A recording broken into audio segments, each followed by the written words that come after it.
আমাদের প্রত্যেকেই কোনো না কোনো সমস্যার মধ্যে দিয়ে যাচ্ছে, কেউ পারিবারিক, কেউ আর্থিক, কিংবা কেউ মানসিক।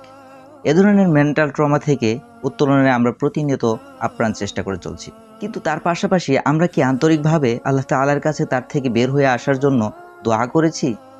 একটা জিনিস আমাদের মনে রাখতে হবে, আমাদের যত সমস্যায় আসুক না কেন, এসব কিছুই আল্লাহ তাআলার পক্ষ থেকে।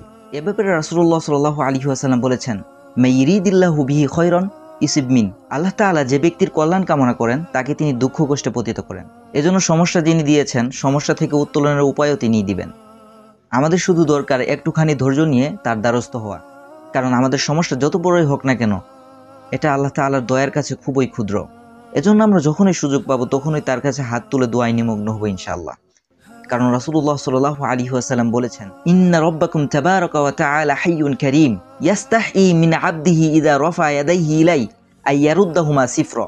নিশ্চয়ই তোমাদের রব চিরঞ্জীব ও মহান দাতা, বান্দা দুহাত তুলে তার নিকট চাইলে তিনি খালি হাতে ফেরত দিতে লজ্জা বোধ করেন। এবং সেই সাথে এমন কিছু সময় রয়েছে যে সময় আন্তরিকতার সাথে দোয়া করলে তা গ্রহণীয় হওয়ার সম্ভাবনা নিশ্চিত ইনশাআল্লাহ। তার মধ্য থেকে অন্যতম আজান এবং ইকামতের মধ্যবর্তী সময়।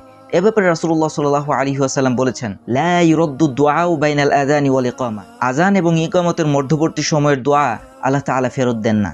পরিশেষে আল্লাহ সুবহানাহু ওয়া তাআলা আমাদের সবাইকেই তার প্রিয় বান্দাদের অন্তর্ভুক্ত করুন, আমিন। আসসালামু আলাইকুম ওয়া রাহমাতুল্লাহি ওয়া বারাকাতুহু।